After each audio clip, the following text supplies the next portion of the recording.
Meus amigos, se vocês perceberem, no final do terceiro episódio de Percy Jackson e os Olimpianos, quando eles estão prestes a terminar o serviço com a Medusa, aparece esse carteiro petrificado pela Medusa, que é simplesmente o Rick Riordan, o criador de Percy Jackson, sendo que o mesmo já havia aparecido no primeiro episódio, sendo que nessa cena ainda aí do terceiro episódio, ao lado do Rick Riordan, a gente pode ver a Beck Riordan, que é a esposa do Rick Riordan, simplesmente o casal petrificado, sendo que antes deles irem até o local do ônibus, obviamente eles foram de táxi, né? Eles saíram do acampamento Meio Sangue e foram até o local de táxi. E se vocês perceberem, tem uma referência genial nesse momento. Porque o motorista que deveria estar dirigindo, pelo menos nos livros, é o Argus, que é simplesmente o chefe de segurança do acampamento e que infelizmente não apareceu na série por questões de orçamento. Porque, cara, olha como é o visual do Argus. Imagina adaptar isso pro live action e realmente é complicado, velho. Sendo que a própria produção da série já havia dito, né, antes de Percy Jackson e os Olimpianos estrear, de que o Argus de fato não iria aparecer, de que seria muito difícil adaptar e que não tem muito dinheiro, enfim. Mas vocês perceberam outra referência genial, que é sobre o uso de tecnologia no universo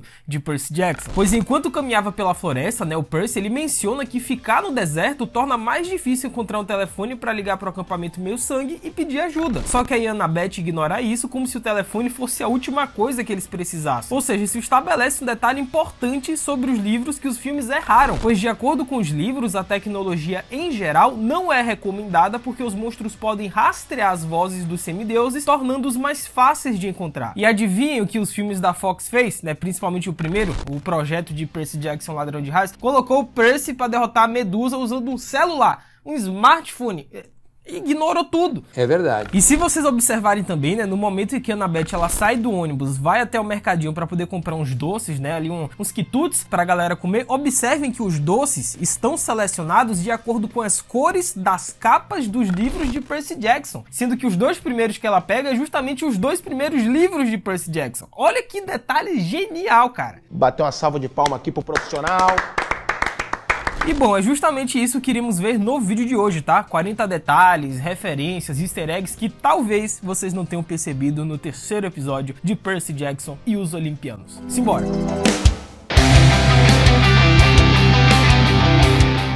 Hello, my friends geek na voz, e como de costume, né, pra gente não quebrar aqui o nosso padrão, o primeiro detalhe vem logo no título do terceiro episódio. Afinal, o nome é Nossa Visita ao Empório de Anões de Jardim, que nada mais é do que o título do 11º episódio do livro Ladrão de Raios. Sendo que no início do episódio, Percy ele entra em um sótão para se encontrar com o Oráculo. E como vimos no livro, o sótão está cheio de artefatos empoeirados e itens mitológicos, né? Porém, tem um frasco com um item de aparência fossilada que provavelmente é o chifre ou uma garra de um monstro. E conforme Percy dá um passo à frente, um espelho é revelado em frente a ele e os reflexos dele e do jarro são mostrados, velho. Ou seja, isso é uma referência ao encontro com Medusa no livro, onde superfícies reflexivas são usadas para rastreá-la sem transformar em pedra. E embora a série não utilize esse método, né, para Percy e companhia derrotarem a Medusa, ao contrário, né, do que aconteceu no filme da Fox, como eu disse, mas cara, fica aí a referência genial. Para quem já leu o livro do Percy Jackson, é um prato cheio isso aqui. Sendo que no livro, o Oráculo solta a fumaça e aparece o Gable junto com seus comparsas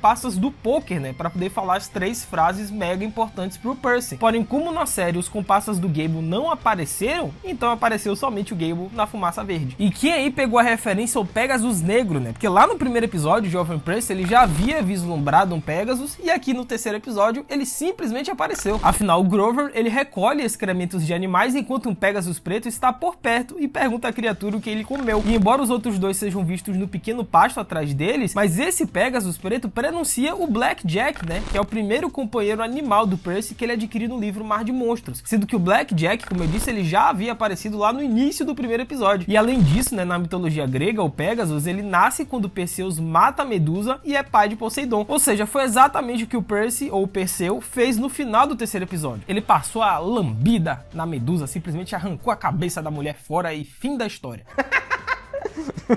E quem aí percebeu os detalhes geniais nos dracmas dourados? Eu confesso que eu tava esperando muito esse momento, porque no livro é uma parte que eu acho mega interessante do universo de Percy Jackson, e aqui eles adaptaram muito bem. Pois no livro, né, o Percy ele ganha $100 e 20 dracmas de ouro, enquanto na série ele ganha $200 em dinheiro e um saco de dracmas. Porém, nele estão gravuras de diferentes seres mitológicos, né? E o mais notável aqui é a Hydra, prenunciando a criatura que aparece no livro Mar de Monstros. E além disso, a cena usa a moeda de Percy para impressionar ainda mais o público sobre a ajuda que o Luke fornece ao Percy, já que é ele quem explica a ele o que são os dracmas. Ou seja, quem já leu o livro, né, Percy Jackson, Ladrão de Raios, eu não vou comentar com spoilers, obviamente, mas sabe que isso tem uma importância muito grande pro personagem do Luke. E eu não vou falar mais nada a partir de agora. Não vai. Agora, outro detalhe genial, é perfeito, é a voadora no like embaixo, cara. Aproveita que nós temos muito ainda o que comentar sobre esse terceiro episódio, vários easter eggs, referências. Deixa a voadora, se inscreve no canal, ativa o sininho e segue o Tio Geek lá nas outras redes, tá? @LucasMGeek. Por quê? Porque eu tô postando vários conteúdos adicionais de Percy Jackson e os Olimpianos lá nas outras redes. Então é importante vocês seguirem o Geek por lá também, velho, que o conteúdo tá show de bola.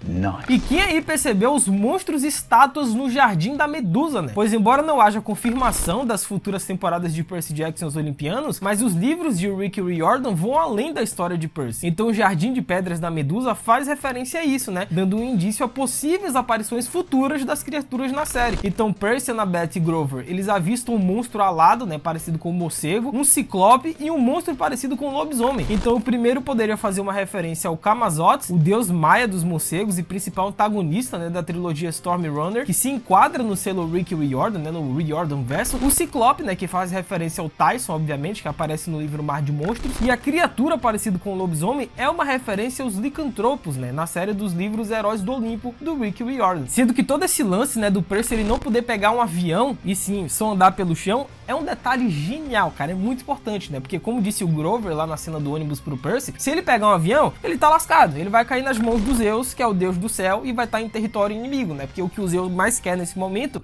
é capturar o semideus do Poseidon. Ah, agora eu entendi! Mas não só isso, né? Como eu disse na minha análise com spoiler desse terceiro episódio, que depois eu recomendo vocês assistirem, tá? Só clicarem nos links aí em cima, mas cara, essa parte é importante por conta do Gable. Tem uma informação que a série cortou do Gable que é muito relevante e que tem no livro. Porque o motivo da Sally Jackson ter aceitado morar com o Gable é que o cheiro de álcool humano do Gable afastava os monstros do Percy. E quanto mais tempo o Percy passasse sob o teto do Gable, menos monstros iriam atacá-lo. Ou seja, não só andar de avião, como também existe toda uma dinâmica para que os monstros não se aproximem do Percy Jackson, velho. E quem pegou a referência do tênis voador do Luke, né? O Luke tá muito amigável, né? Tá ali, né, do ladinho do Percy, tá ajudando ele, apresentando o acampamento.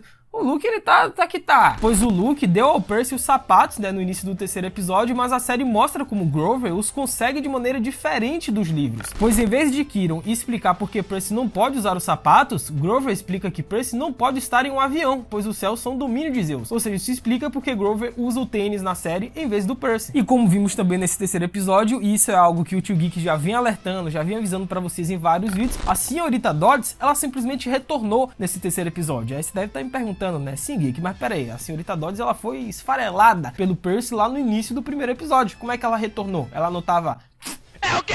Então, meus amigos, a senhorita Dodds, assim como todos os outros monstros, eles retornam, eles voltam, eles não morrem. Pois quando o Percy meteu a espada na senhorita Dodds e ela se desintegrou, não quer dizer que ela se foi pra sempre. E sim, ficou afastada por um tempo. Mas os monstros, eles sempre voltam nesse universo de Percy Jackson. Então todos aqueles que foram desintegrados, como o Minotauro, a mãe do Percy, né, a Sally Jackson e a senhorita Dodds, vão retornar. Afinal, eles não estão mortos. Sendo que nessa cena do ônibus, no livro, eles são atacados por 3 fúrias. E na série são atacados apenas por 2. E se vocês perceberem, na hora que começa a muvuca no ônibus, os seres humanos normais não conseguem ver a senhorita Dodds como Alecto, e sim um ser humano comum. E o nome disso é névoa, cara. A névoa simplesmente muda a perspectiva dos humanos normais em relação a seres mitológicos, no caso dos monstros. Sendo que a faca de bronze celestial que a Annabeth jogou no Alecto nada mais foi do que um presente do Luke quando ela tinha 7 anos de idade. E esse é um detalhe que encontramos apenas no livro, cara. E eu achei genial isso aí. Sendo que as informações de Grover e Annabeth a respeito da Talia, da personagem da Talia, vão de acordo com o que o Luke disse pro Percy lá no segundo episódio, que é justamente o pacto dos 3 grandes. Pois o Percy, brincando, ele menciona que Annabeth sentirá muita falta da árvore quando a vir com ela antes de partirem pra missão. Só que aí o Grover, né, ele disse a Percy que Talia voltou pra lutar contra as fúrias pra ganhar um pouco de tempo pra Luke e Annabeth, e Zeus a transformou em uma árvore pra protegê-la. Só que mais tarde é revelado que o Grover era o protetor de Annabeth durante esse encontro, velho. Ou seja, temos mais informações a respeito da Talia. E olha a Annabeth aí na árvore da Talia. Essa referência também foi muito boa, cara. Sendo que toda essa reta final, nesse arco da Medusa com o Percy, Annabeth e Grover, é totalmente diferente, ou pelo menos boa parte, do que vimos no livro. E eu adorei essas alterações. Simplesmente amei. Pois no livro, a história de Medusa inclui explicitamente a menção de que ela e suas irmãs Górgonas estavam no templo de Atena, né? Levando Atena a reagir e implementando a maldição. Porém, a história de fundo da Medusa na série sugere que seu destino é a maneira dos deuses protegerem seus próprios interesses, cara. E essa mudança da história de Medusa ajuda a facilitar sua tentativa de desviar Percy da busca, tentando insinuar que Annabeth não é confiável, né? Que está relacionado à profecia do Percy que ele viu com o oráculo. Então você dar a Medusa um comportamento mais calmo tá relacionado à noção de monstros manipulando as fraquezas de um semideus, e a gente viu isso muito bem na série. Eu simplesmente adorei essa reta final, essa explicação da Medusa, aquele bate-papo que ela teve, sensacional. O que eu não gostei, como eu disse, né, na minha análise com spoilers desse terceiro episódio, foi a parte da ação. Foi o clímax final ali, quando o Percy corta a cabeça dela. Eu achei muito corrido, muito rápido. No livro é muito mais desenvolvido, tem mais detalhes, e aí a Medusa consegue agarrar o Percy, aí todo mundo se lenha, é dedo no rabo e gritaria. Aí depois que o Percy pega contra a corrente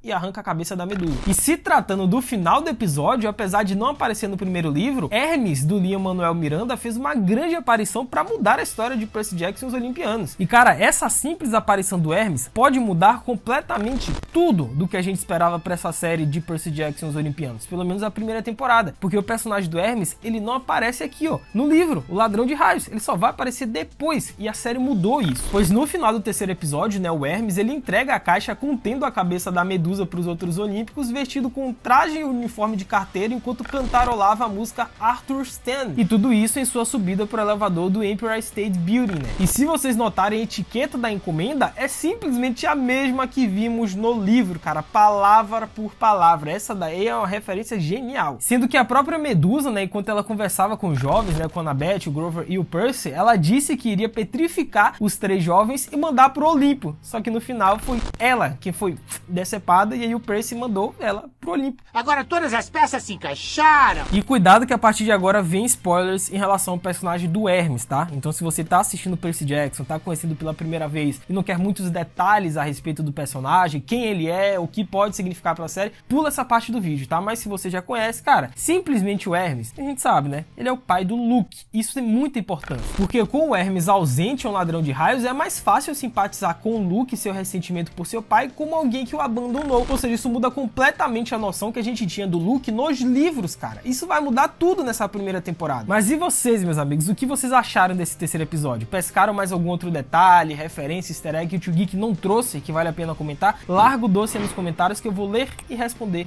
todo mundo. É isso, até a próxima. Valeu, falou e fui!